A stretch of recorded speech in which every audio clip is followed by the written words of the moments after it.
السلام علیکم دوستو. Imran series novel hot world by Mazhar Kaleem. اگر آپ نے ابھی تک ہمارے چینل کو سبسکرائب نہیں کیا تو سبسکرائب کریں اور بیل آئیکن پر کلک کیجیے. عمران رہائشی کوٹھی کے نیچے تہہ خانے میں کرسی پر بیٹھا ہوا تھا. اس کے ساتھ جولیا موجود تھی، جبکہ کوئن سامنے کرسی پر رسی سے بندھی ہوئی تھی. اس کی گردن ایک طرف ڈھلکی ہوئی تھی اور وہ بے ہوش تھی. تنویر، صفدر اور جولیا جب کوئن کو اس کے کلب سے اغوا کر کے لائے تھے تو عمران اور کیپٹن شکیل کوٹھی میں ہی موجود تھے. عمران اس دوران کیپٹن شکیل کو ساتھ لے کر ایک آدمی سے ملنے چلا گیا تھا، لیکن جس آدمی سے عمران ملنے گیا تھا اس کا 1 سال پہلے انتقال ہو چکا تھا. اس لیے عمران واپس آ گیا تھا، اور جب تنویر، صفدر اور جولیا واقعی کوئن کو اٹھا کر لے آئے تو عمران حیران رہ گیا تھا، کیونکہ اسے یقین تھا کہ وہ آسانی سے ہاتھ نہ آئے گی.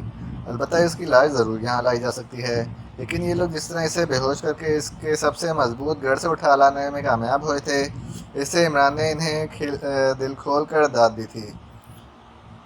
صفدر نے اسے کلب پہنچنے سے لے کر یہاں تک واپس آنے تک ساری رویداد بتا دی تھی، اور عمران جانتا تھا کہ جیسے ہی کوئی ان کی گمشدگی کی اطلاع ملی پورے شہر میں قیامت برپا ہو جائے گی، کیونکہ کوئن گروپ صرف جارجیا میں ہی نہیں بلکہ ارد گرد کی تمام ریاستوں میں بھی انتہائی بااثر گروپ تھا، اور کوئن صرف نام کی ہی نہ تھی بلکہ اس کے سارے گروپ کی واقعی کوئن تھی.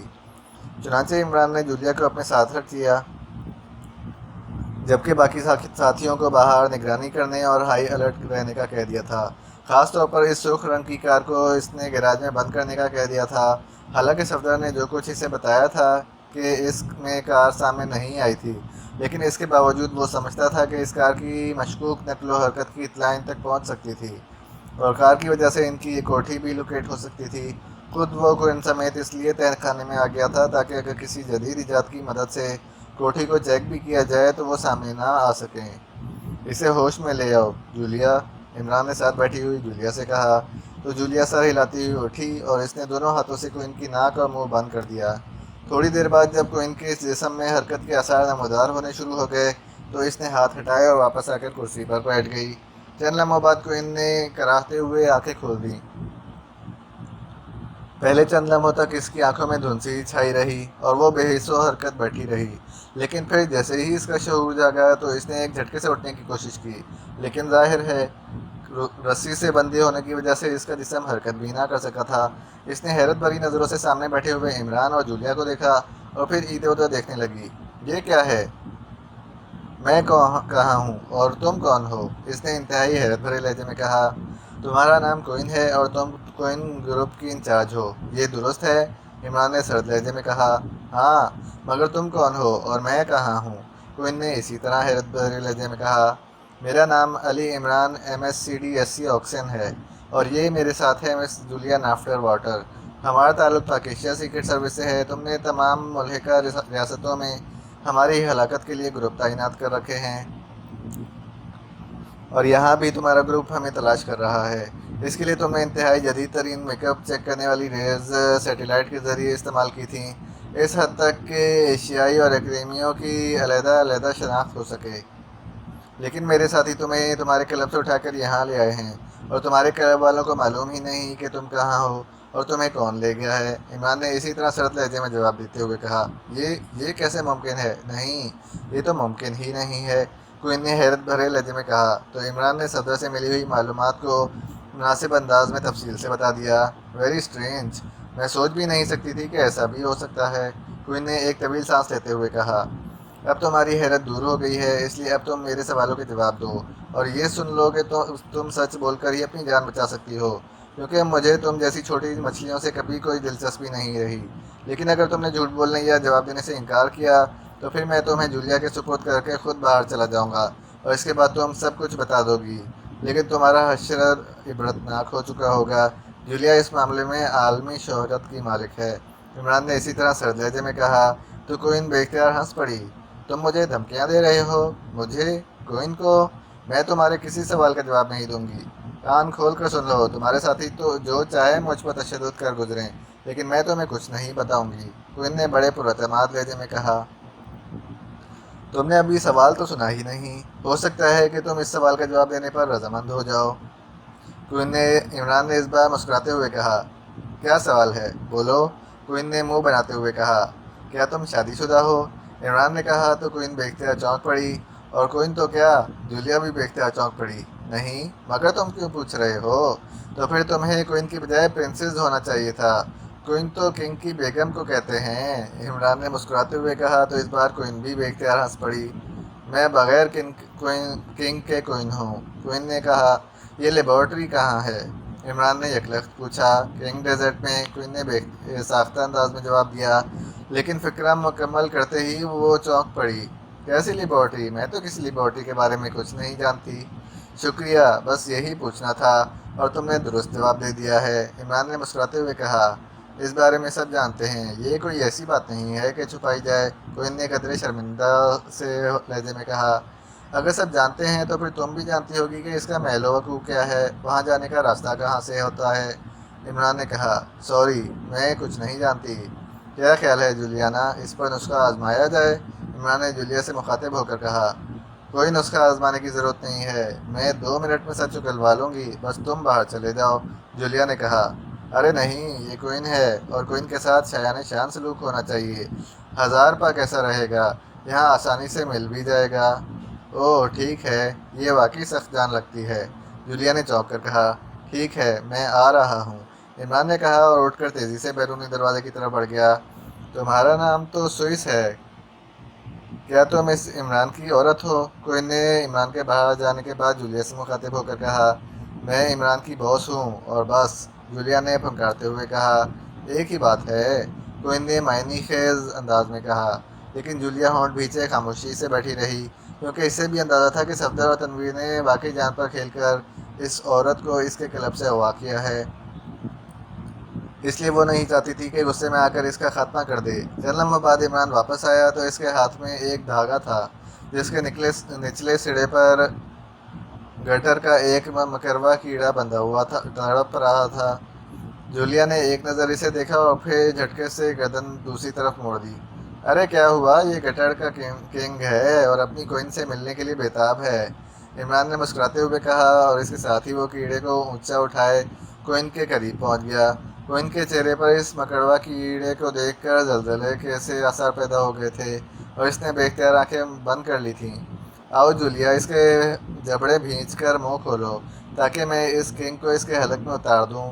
جسم کے بیرونی حصے پر تو عام کیڑے رینگتے ہوں گے، لیکن یہ کنگ کیڑا ہے، اس لیے اسے حق ہے کہ یہ کوئن کے جسم کے اندرونی اعضاء کی سیر کرے۔ عمران نے کہا، تم خود ہی یہ سب کچھ کرو گے، مجھے مت کہو، جولیا نے منہ دوسری طرف کیے ہوئے جواب دیا۔ رک جاؤ، اسے ہٹاؤ، یہاں سے ہٹاؤ، کوئن نے یکلخت بری طرح چیختے ہوئے کہا، لیکن اس کی آنکھیں بند تھیں اور چہرے پر کراہت کے تاثرات نمایاں تھے۔ کوئن صاحبہ، ہم نہیں چاہتے کہ تمہارے بیرونی جسم پر تشدد کر کے اسے داغدار کر دیں، اس لیے مجبوری ہے، عمران نے کہا، اور اس کے ساتھ ہی اس نے ایک ہاتھ سے اس کا جبڑا بھینچ دیا۔ رک جاؤ، میں بتاتی ہوں، کوئن نے رک کر کہا تو عمران نے اس کے جبڑوں پر سے ہاتھ ہٹا لیا۔ سنو کوئن، میرے پاس کھیل تماشے کا قطعی وقت نہیں ہے، اس وقت پوری دنیا کے اربوں مسلمانوں پر موت کا خطرہ کسی تلوار کی طرح لٹک رہا ہے۔ یہودی کسی بھی لمحے اربوں انسانوں کو جلا کر راکھ کا ڈھیر بنا سکتے ہیں، اس لیے ایک ایک لمحہ قیمتی ہے۔ اگر تم سب کچھ بتا دو گی تو ٹھیک ہے، ورنہ واقعی یہ کیڑا میں تمہارے حلق میں ڈال کر یہاں سے چلا جاؤں گا، ہم کسی اور کو پکڑ کر یہ معلومات حاصل کر لیں گے، لیکن تمہارا جو حشر ہوگا اس کا تصور تم خود کر سکتی ہو۔ عمران کا لہجہ اس قدر سرد تھا کہ کوئی آنکھیں بند کیے ہوئے کانپنے لگ گئی۔ ہٹاؤ اسے، میں وعدہ کرتی ہوں کہ جو سچ ہے وہ بتاؤں گی، کوئن نے یکلخت چیختے ہوئے کہا تو عمران نے ہاتھ ہٹا دیا۔ میں نے اسے ہٹا لیا ہے، اب بتاؤ، عمران نے سرد لہجے میں کہا تو کوئن نے ڈرتے ڈرتے آنکھیں کھولیں اور پھر ایک طویل سانس لی۔ میں بتا دیتی ہوں، یہ تصور ہی انتہائی خطرناک ہے کہ اس قدر مکروا کیڑا میرے زندہ حلق کے اندر رینگنے لگے، کوئن نے کانپتے ہوئے لہجے میں کہا۔ میں نے پہلے کہا ہے کہ میرے پاس وقت نہیں ہے، عمران نے سرد لہجے میں کہا۔ میں اتنا جانتی ہوں کہ ایک نہیں بلکہ 2 لیبارٹریاں کنگ ڈیزرٹ میں ہیں، اور وہاں موجود نخلستان سے کوئی راستہ ان لیبارٹریوں کو جاتا ہے، کوئن نے کہا۔ تفصیل سے بات کرو، کیسے جانتی ہو کہاں ہے یہ نخلستان؟ عمران نے کہا، میں آج تک وہاں نہیں گئی، مجھے یہ تمام معلومات صرف اس لیے ہیں کہ کنگ ڈیزرٹ سے ملحقہ تمام ریاستوں میں میرا سیٹ اپ ہے۔ مٹاگو شہر کا جیمز وہاں سپلائی بھجواتا ہے، اور اس نے مجھے بتایا تھا کہ ہیلی کاپٹروں کے ذریعے یہ سپلائی نخلستان میں واقع انڈر گراؤنڈ اسٹور میں پہنچا دی جاتی ہے، جہاں سے وہ اٹھا لی جاتی ہے، اور بس باقی وہاں لومڑیوں کے شکار کو مانیٹر کرنے کے لیے بہت سی چوکیاں بنی ہوئی ہیں۔ ان چوکیوں کا انچارج کرنل رچرڈ ہے، جو مٹاگو سے کچھ فاصلے پر واقع ایک چھوٹے سے ٹاؤن جسے زارٹ ٹاؤن کہا جاتا ہے میں رہتا ہے۔ وہ شکاریوں کو کنٹرول کرتا ہے۔ ویسے ان دنوں وہاں آف سیزن ہے، اس لیے وہاں کوئی شکاری نہیں جاتا ہے، کوئن نے کہا، اور پھر عمران نے سوالات کر کے اس سے ساری تفصیلات جو وہ چاہتا تھا معلوم کر لیں۔ جولیا، اب تم جانو اور یہ کوئن، میں جا رہا ہوں، اس نے جولیا سے کہا۔ تو جولیا نے بجلی کسی تیزی سے مشین پسٹل نکالا، اور پھر اس سے پہلے کہ کوئن کوئی بات کرتی، جولیا نے ٹریگر دبا دیا۔ دوسرے لمحے ریٹ ریٹ کی آواز کے ساتھ ہی کوئن کے حلق سے چیخ نکل گئی، اور اس کا جسم چند لمحے کی رسیوں میں بندھا تڑپتا رہا اور پھر ساکت ہو گیا۔ اس کی آنکھیں بے نور ہو چکی تھیں، جبکہ عمران اس دوران تہہ خانے سے باہر جا چکا تھا۔ تھوڑی دیر بعد سب سٹنگ روم میں موجود تھے۔ ہم نے اب فوری طور پر کنگ ڈیزرٹ پہنچنا ہے۔ لیکن عمران صاحب، کرنل فریدی اور میجر پرمود کیا کر رہے ہوں گے؟ آپ ان سے تو رابطہ کریں۔ ہم نے اپنا شکار کھیلنا ہے صفدر، انہیں چھوڑو، وہ جو چاہے کرتے پھریں، عمران نے کہا۔ پھر بھی معلوم تو ہو۔ میرا خیال ہے کہ وہ لوگ بھی کنگ ڈیزرٹ ہی پہنچیں گے، عمران نے کہا۔ تو صفدر نے اس بات میں سر ہلا دیا۔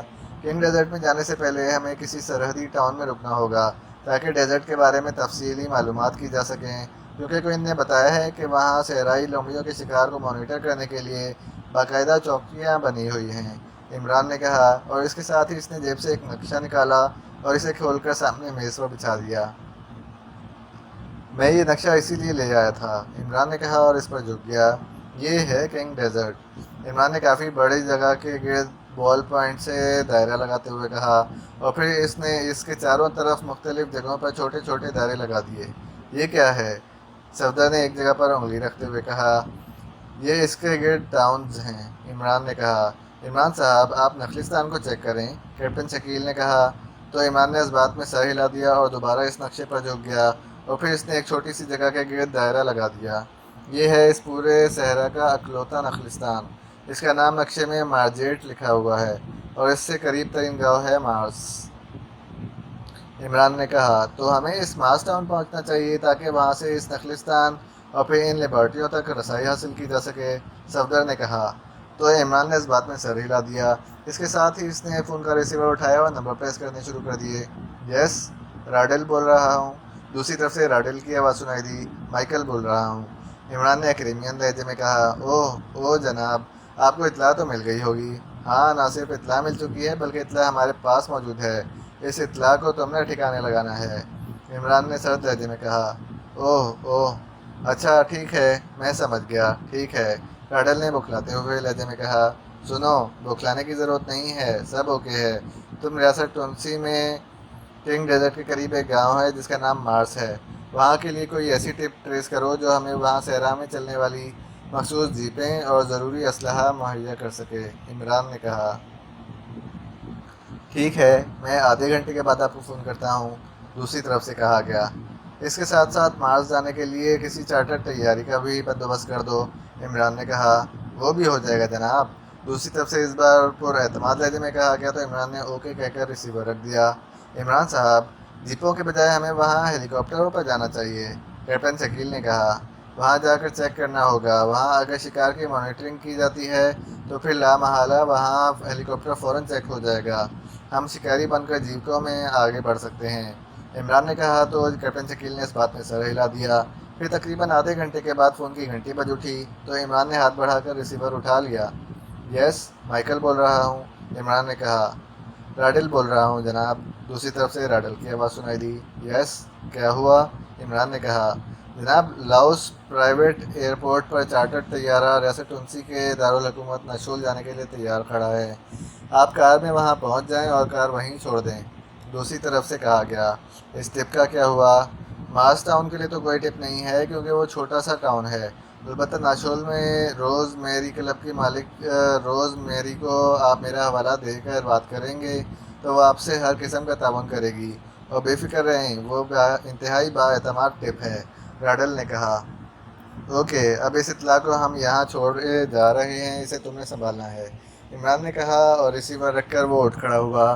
آؤ چلیں، جتنی جلدی یہاں سے ہماری روانگی ہو جائے اتنا ہی اچھا ہے، عمران نے کہا تو باقی ساتھی بھی سر ہلاتے ہوئے اٹھ کھڑے ہوئے۔ دو جیپیں خاصی تیز رفتاری سے مٹاگو کی طرف بڑھتی چلی جا رہی تھیں۔ آگے والی جیپ کی ڈرائیونگ سیٹ پر کیپٹن توفیق، جبکہ سائیڈ سیٹ پر میجر پرمود بیٹھا ہوا تھا، اور اوپری سیٹوں پر کیپٹن طارق اور اس کے سیکشن کے 2 آدمی موجود تھے، جبکہ دوسری جیپ میں صرف کیپٹن طارق کے سیکشن کے افراد موجود تھے۔ باس، مٹاگو چھوٹا سا قصبہ ہے، وہاں داخل ہوتے ہی ہمیں اجنبی سمجھ کر چیک کیا جا سکتا ہے۔ اچانک اوپری سیٹ پر بیٹھے ہوئے کیپٹن طارق نے میجر پرمود سے کہا، تمہارا مطلب ہے کہ ہارڈی کی موت کی خبر وہاں پہنچ گئی ہوگی؟ ظاہر ہے باس، ایسی خبریں تو پر لگا کر اڑ جاتی ہیں، کیپٹن طارق نے جواب دیا۔ تو پھر کیا ہوا؟ ہم نے تو بہرحال مشن مکمل کرنا ہے، میجر پرمود نے منہ بناتے ہوئے کہا۔ لیکن ہمیں محتاط رہنا چاہیے، کیپٹن طارق نے کہا۔ تو تمہارا کیا خیال ہے کہ ہم محتاط نہیں ہیں؟ میجر پرمود نے اسی طرح منہ بناتے ہوئے کہا۔ سوری باس، میرا یہ مطلب نہیں تھا، کیپٹن طارق نے میجر پرمود کی ناراضگی محسوس کرتے ہوئے فوراً معذرت بھرے لہجے میں کہا۔ سنو کیپٹن طارق، ہم انتہائی اہم مشن پر ہیں، اور یہ بھی تمہیں معلوم ہے کہ ہمارے ساتھ ساتھ اور ٹیمیں بھی اس مشن پر کام کر رہی ہیں، لیکن میں چاہتا ہوں کہ اس لیبارٹری کی تباہی کا کریڈٹ بلغاریہ کو ملے، اس لیے اگر ہم احتیاط کے چکر میں پڑے رہے تو ہم خاصے پیچھے رہ جائیں گے۔ جیمز بدماش اور غنڈہ ہے تو کوئی تربیت یافتہ ایجنٹ نہیں ہے، اور غنڈے اور بدماش جس انداز میں کام کرتے ہیں وہ بھی ہمیں معلوم ہے، اس لیے بے فکر رہو، میجر پرمود نے کہا تو کیپٹن طارق سر ہلا کر خاموش ہو گیا۔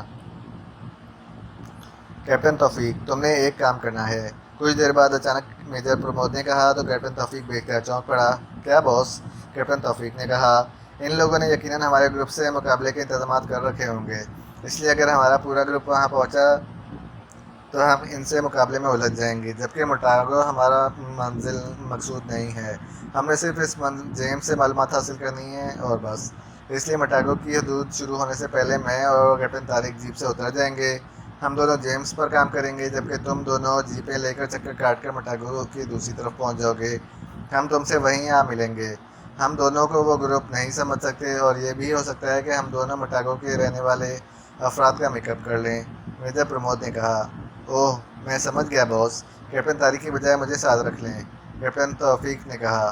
نہیں، ہو سکتا ہے کہ تمہارے اور میرے قد و قامت کے بارے میں وہاں تفصیلات پہنچ چکی ہوں، اس لیے ہو سکتا ہے کہ وہ ہمارے قد و قامت کی بنا پر ہمیں پہچان جائیں، جبکہ کیپٹن طارق کا قد و قامت تم سے یکسر مختلف ہے، میجر پرمود نے کہا تو اس بار کیپٹن توفیق نے اس بات میں سر ہلا دیا، اور پھر تقریباً 2 گھنٹے بعد انہیں دور سے مٹاگو قصبے کے آثار نظر آنے لگے، تو میجر پرمود کے کہنے پر کیپٹن توفیق نے جیپ کی رفتار آہستہ کر دی۔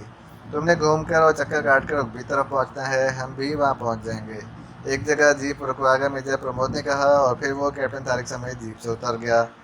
اب ایک کالونی کے آثار انہیں قریب ہی دکھائی دے رہے تھے، وہ دونوں تیز تیز قدم اٹھاتے پیدل ہی آگے بڑھتے چلے گئے، جبکہ کیپٹن توفیق نے جیپ کا رخ موڑا اور دائیں ہاتھ پر آگے بڑھتا چلا گیا، دوسری جیپ بھی اس کے پیچھے تھی۔ تھوڑی دیر بعد وہ ایک چھوٹی سی رہائشی کالونی میں داخل ہو گئے۔ کیپٹن طارق، اس کوٹھی کے ساتھ درخت ہے، تم اس درخت کے ذریعے اندر کود جاؤ اور اوپری دروازہ کھول دو، میجر پرمود نے کہا۔ یس باس، کیپٹن طارق نے کہا اور تیزی سے آگے بڑھ کر درخت پر چڑھتا چلا گیا۔ کچھ دیر بعد اوپری دروازہ کھلا اور میجر پرمود اندر داخل ہوا۔ اس وقت سپہر تھی، وہ بھی پائیں باغ سے سائیڈ گلی میں پہنچے اور محتاط انداز میں چلتے ہوئے کوٹھی کے سامنے والے حصے میں آئے تو انہوں نے ایک سیاہ رنگ کی بڑی سی کار گیراج میں کھڑی دیکھی۔ اس کے ساتھ ہی انہوں نے یہ بھی دیکھ لیا کہ برآمدے میں ایک میز کے گرد 3 آدمی بیٹھے ہوئے تھے، ان میں سے ایک ادھیڑ عمر تھا جبکہ 2 نوجوان تھے، وہ چائے پینے اور باتیں کرنے میں مصروف تھے۔ میجر پرمود نے ان دونوں نوجوانوں کو غور سے دیکھا، وہ واقعی ان دونوں کے قد و قامت کے تھے۔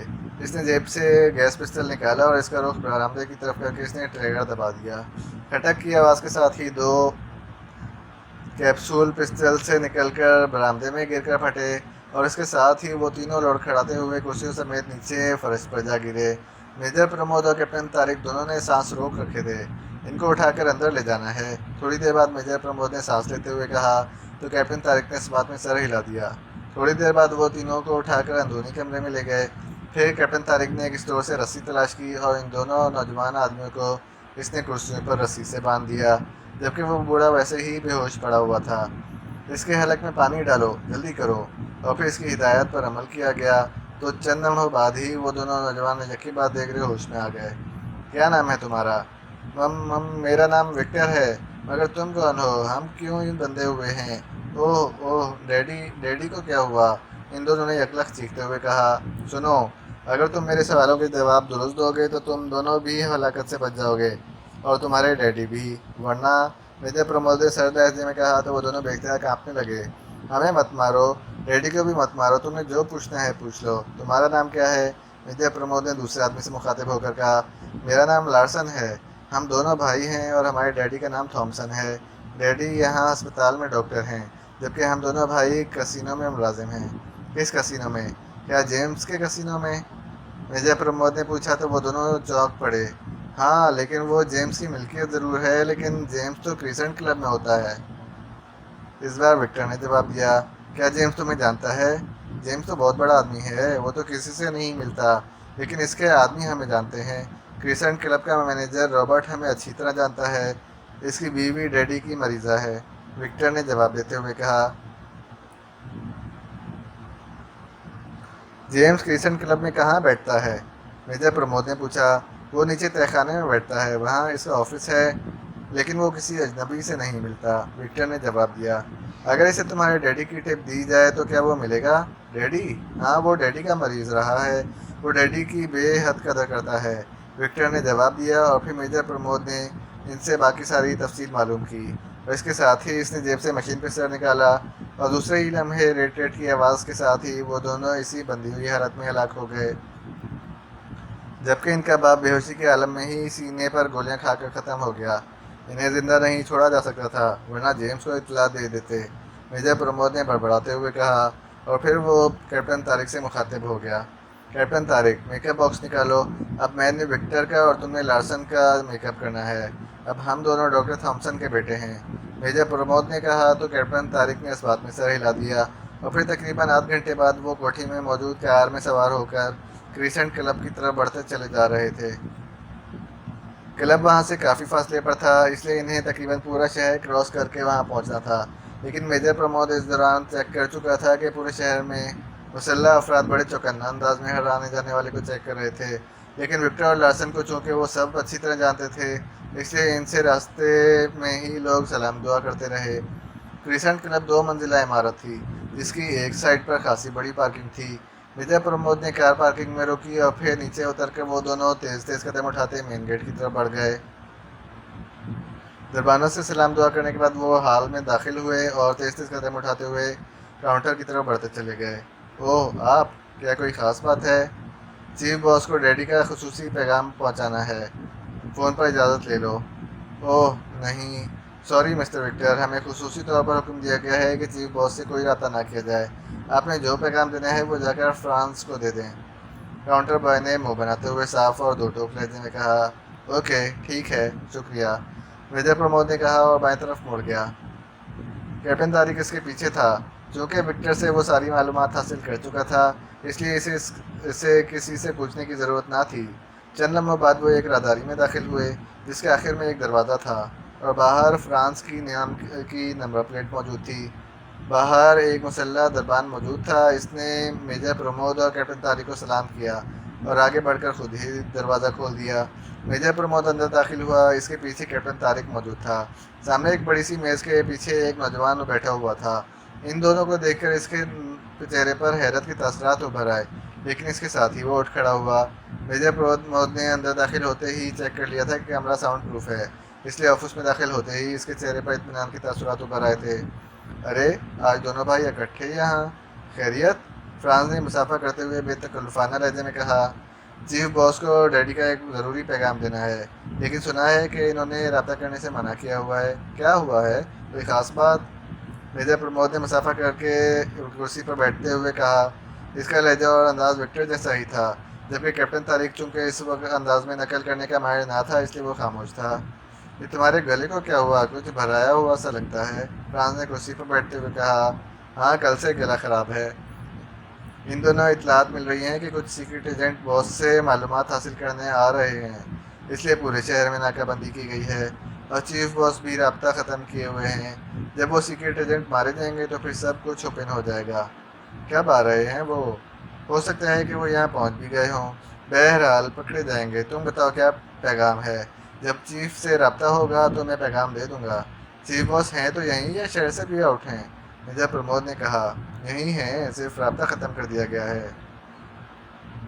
فرانس نے جواب دیا تو میجر پرمود اٹھ کھڑا ہوا۔ اس کے اٹھتے ہی کیپٹن طارق بھی اٹھ کھڑا ہوا۔ کیا ہوا، تم کھڑے کیوں ہو گئے ہو؟ فرانس نے چونک کر حیرت بھرے لہجے میں کہا، ہمیں وہاں لے چلو ورنہ۔ میجر پرمود نے یکلخت میز کی سائڈ سے ہو کر آگے بڑھتے ہوئے سرد لہجے میں کہا، کیا کہہ رہے ہو، کیا مطلب؟ فرانس نے کہا اور حیرت بھرے انداز میں اس کے منہ سے نکلا۔ لیکن دوسرے ہی لمحے وہ یکلخت چیختا ہوا اچھل کر میز کے اوپر سے گھسٹ کر دوسری طرف موجود کرسی پر گرا اور پھر کرسی سمیت نیچے جا گرا، جبکہ کیپٹن طارق بجلی کسی تیزی سے مڑ کر دروازے کی طرف بڑھ گیا۔ اس نے دروازہ اندر سے لاک کر دیا۔ فرانس نے نیچے گرتے ہی اٹھنے کی کوشش کی، لیکن میجر پرمود نے اس کے سینے پر بوٹ رکھ کر مخصوص انداز میں دبا دیا تو فرانس کا چہرہ یکلخت مسخ ہونے لگ گیا اور اس کا سانس رکنے لگ گیا۔ اس کے دل پر دباؤ اس انداز میں پڑا تھا کہ اس کا پورا جسم یکلخت بے حس و حرکت ہو گیا۔ چہرہ ایک لمحے میں پسینے میں شرابور ہو گیا تھا اور آنکھیں باہر کو نکل آئی تھیں۔ بولو، کہاں ہے جیمز؟ یہاں سے کون سا راستہ جاتا ہے؟ بولو ورنہ۔ میجر پرمود نے گھبراتے ہوئے کہا، عقبی کمرے سے اسپیشل وے نیچے تہ خانے میں ہے، مگر وہاں 10 مسلح افراد ہیں، فرانس نے رک کر کہا۔ لیکن اسی لمحے میجر پرمود نے ٹانگ کو زوردار جھٹکا دیا اور فرانس کے منہ سے یکلخت خون فوارے کی طرح ابلا اور اس کی آنکھیں بے نور ہو کر اوپر کو چڑھ گئیں۔ میجر پرمود نے ٹانگ ہٹائی اور میز پر موجود فون کا ریسیور اٹھا کر اس نے ایک طرف رکھ دیا۔ آؤ، میجر پرمود نے کیپٹن طارق سے کہا اور تیزی سے آگے بڑھ کر اس نے عقبی دروازہ کھولا تو دوسری طرف ایک کمرہ تھا۔ وہ دونوں اس کمرے میں داخل ہوئے تو میجر پرمود کے اشارے پر کیپٹن طارق نے اس کمرے کا دروازہ لاک کر دیا۔ میجر پرمود نے ایک نظر میں وہ اسپیشل وے چیک کر لیا۔ وہ لوہے کا ایک دروازہ تھا جس پر لوہے کا گول چکر لگا ہوا تھا اور اوپر سرخ رنگ کا بلب جل رہا تھا۔ میجر پرمود تیزی سے آگے بڑھا اور اس نے دروازے کے ساتھ دیوار میں موجود سوئچ بورڈ پر موجود ایک بڑے سے سرخ بٹن کو آف کر دیا۔ اس بٹن کو آف ہوتے ہی سرخ بلب بجھ گیا۔ میجر پرمود نے چکر گھما کر دروازہ کھولا تو دوسری طرف لوہے کی سیڑھیاں نیچے جاتی نظر آئیں۔ کون ہے؟ کیوں اسپیشل وے کھولا ہے؟ اسی لمحے نیچے سے ایک سخت چیختی ہوئی آواز سنائی دی، لیکن میجر پرمود بغیر کوئی جواب دیے ہوئے تیزی سے چکر کھاتی سیڑھیاں اترتا چلا گیا۔ اسے معلوم تھا جب تک یہ لوگ سنبھلیں گے وہ نیچے پہنچ جائے گا۔ ویسے تو اسے یقین تھا کہ وہ فوری حملہ نہیں کر سکتے، البتہ اس نے جیب میں ہاتھ ڈال کر مشین پستول کو پکڑ رکھا تھا۔ اس کے پیچھے کیپٹن طارق تھا اور پھر جیسے ہی وہ آخری چکر میں پہنچے انہوں نے ہال کمرے میں کھڑے مشین گنوں سے مسلح 10 افراد نظر آئے۔ ان میں سے 9 آدمی تو پیچھے کھڑے تھے اور ان کی مشین گنیں ان کے کاندھوں سے لٹکی ہوئی تھیں، جبکہ سیڑھیوں کے قریب ایک لمبے قد اور بھاری جسم کا آدمی کھڑا تھا جس کے ہاتھ میں مشین گن تھی۔ ارے تم، وکٹر اور لارسن، کیا مطلب، تم یہاں کیسے آئے ہو؟ اس مشین گن بردار نے حیرت بھرے لہجے میں کہا۔ لیکن اس سے پہلے کہ اس کا فکرہ مکمل ہوتا، میجر پرمود نے ایک جھٹکے سے جیب میں سے مشین پستول نکالا اور فائر کا لفظ کہہ کر اس نے یکلخت فائر کھول دیا۔